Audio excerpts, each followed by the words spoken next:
Big breaking చూస్తూ ఉన్నాం. ఐబొమ్మ నిర్వాహకుడు ఇమ్మడి రవి అరెస్ట్. ఈ ఇమ్మడి రవి కోసం ఎన్నో రోజులుగా దాదాపు 6 నుంచి 12 నెలల మధ్యకాలంలో పోలీసులు అయితే పెద్ద నిఘాని ఏర్పాటు చేసి ఇతను ఎప్పుడు వస్తాడో ఎప్పుడు పట్టుకుంటామని చెప్పేసి ఎదురు చూస్తూ ఉన్నారు.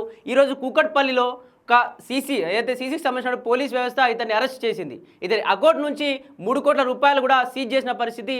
దీనికి సంబంధించి ఐబొమ్మ మొత్తం వ్యవహారాన్ని అరేబియన్ దీవుల్లో నడిపిస్తున్నట్టుగా కూడా పూర్తి సమాచారాన్ని వెలికి తీస్తూ ఉంది. అతన్ని ప్రస్తుతం కుక్కట్పల్లి పోలీస్ స్టేషన్లో ఉంచారు. పూర్తి దానికి సంబంధించినటువంటి ఎవరున్నారు, కరేబియన్ దీవుల్లో ఎక్కడ ఉంది వీళ్ళ ఆఫీస్, అసలు ఎంతమంది ఉన్నారు, అసలు ఏ వ్యవస్థ నడుస్తూ ఉంది, వీళ్ళందరికీ ఏమైనా రాజకీయ నాయకులు కావచ్చు ఎవరు సపోర్ట్ చేస్తూ ఉన్నారు అని చెప్పేసి కూడా పెద్ద ఎత్తున కూడా అక్కడ మంత్రాలు జరుగుతూ ఉన్నాయి. అసలు నిజంగా ఇతను కూడా చాలా రోజులుగా ఇమ్మడి రవి కూడా ఒకప్పుడు ఐబొమ్మను బ్యాన్ చేసినప్పుడు కూడా చాలా రకాలుగా పోలీసులను కావచ్చు ఇటు సినీ ప్రొడ్యూసర్లను కూడా బెదిరించిన పరిస్థితి. ముందు మీరు ప్రజలకు ఏం చేయాలో చూడండి, డబ్బులు సంపాదించుకుంటూ ఏదైతే చిన్న కార్మికులు ఎవరైతే ఉన్నారో ఇటు లోపల ఉన్నటువంటి మేకప్ ఆర్టిస్టులు కావచ్చు అలాగే కెమెరా డిపార్ట్మెంట్ కావచ్చు కూలీలుగా పనిచేసిన వాళ్ళ వేతనాలు పెంచండి, మొత్తం ప్రొడ్యూసర్లు కావచ్చు హీరోలు మాత్రమే తీసేసుకుంటున్నారు, ఫస్ట్ వాళ్ళ జీవితాన్ని కాపాడండి అని చెప్పేసి కూడా ఇటు పోలీసులకు కూడా వార్నింగ్ ఇచ్చారు. పోలీసుల యొక్క మీ జీవితాలు మీరు ఎంతమంది దగ్గర ఎన్ని డబ్బులు తీసుకున్నారు, ఏ రాజకీయ నాయకులకు తొత్తులుగా పనిచేస్తూ ఉన్నారని చెప్పేసి కూడా వాళ్ళను కూడా బెదిరించిన పరిస్థితి.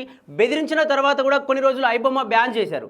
బ్యాన్ చేసిన తర్వాత మళ్ళీ ఐపీ అడ్రస్ చేంజ్ చేసి మళ్ళీ ఐబొమ్మను ఏదైతే ఎక్కడ కొత్త సినిమాలు వస్తే ఆ సినిమాని మళ్ళీ 2 రోజుల్లో ఐబొమ్మలో పెట్టేసి హెచ్డీ క్వాలిటీతో ఎటువంటి వాయిస్ డిస్టర్బెన్స్ లేకుండా సేమ్ మనం థియేటర్లో చూసిన విధంగా అంత హెచ్డీ క్వాలిటీతో బయటకు రావడంతో ఎంతోమంది ప్రొడ్యూసర్లు కావచ్చు హీరోలు కావచ్చు డైరెక్టర్లు కావచ్చు చాలా రకాలుగా కూడా పోలీసులకు కంప్లైంట్ ఇచ్చారు. ఐబొమ్మ ద్వారా మా జీవితాలు నాశనం అయిపోతున్నాం, మేము పెట్టిన కోట్ల ఖర్చు కూడా ప్రొడ్యూసర్లు మేము అప్పుల పాలైపోతూ ఉన్నాం, లక్షల కోట్లలో ఆదాయం దెబ్బతింటుంది. ఎందుకంటే మేము మూవీ తీసేది ఎన్నో మాకు సంబంధించినటువంటి ఇప్పుడు మేము 50 లక్షలు పెడితే కనీసం మాకు 1 కోటి రూపాయలు వస్తే 50 లక్షలు ఆదాయం వస్తుందని చెప్పేసి మేము ఆ ధీమాతో ఒక సినిమా తీస్తే ఆ 50 లక్షలకు పోను దాదాపు ఇంకా మాకు పెట్టిన పెట్టుబడి కూడా రాకుండా చాలా ఇబ్బందులు పడుతూ ఉన్నాం, ఖచ్చితంగా అతను అరెస్ట్ చేయాలని చెప్పేసి కూడా ఎన్నో రకాలుగా ఈ దిల్రాజ్ దగ్గరికి వెళ్ళి కూడా ఎన్నోసార్లు కంప్లైంట్ ఇచ్చిన పరిస్థితి.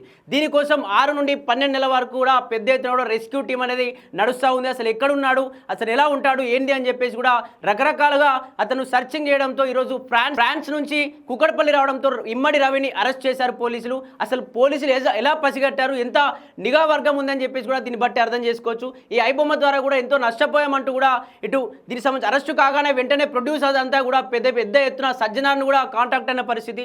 ఇంతకుముందు ఇమ్మడి రవిని కూడా సజ్జనార్ ఒక నజర్ వేసిన పరిస్థితి. ఎందుకంటే ఇంతకుముందు సజ్జనార్గా ఉన్నాడు కాబట్టి డీజీపీగా అప్పుడు సజ్జనార్ని కూడా బెదిరించాడు, మీ రాజకీయ నాయకులకు తొత్తులుగా పనిచేస్తూ ఉన్నారు, మీరు నిజంగా ప్రజల కోసం పనిచేయండి, మీరు డబ్బులంతా వృధా చేస్తూ ఉన్నారు, కష్టజీవులకు మీరు ఇవ్వట్లేదు, ప్రతిఫలాలు ఇవ్వట్లేదు, వాళ్ళు చేసిన శ్రమకు తగ్గ ఫలితాన్ని మీరు ఇవ్వట్లేదు అని చెప్పేసి కూడా ఎన్నో రకాలుగా మాట్లాడుతున్న పరిస్థితి.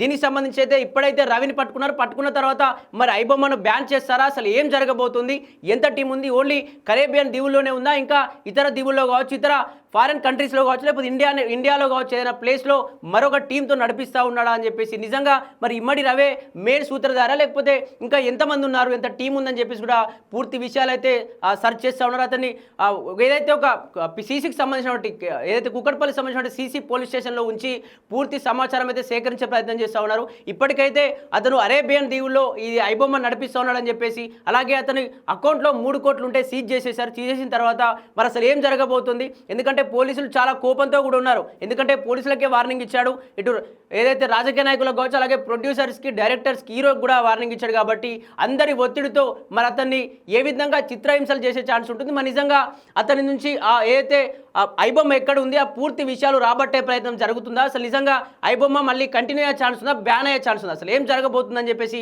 పూర్తి విషయాలు అయితే త్వరలో కొలికొచ్చే అవకాశం ఉంది.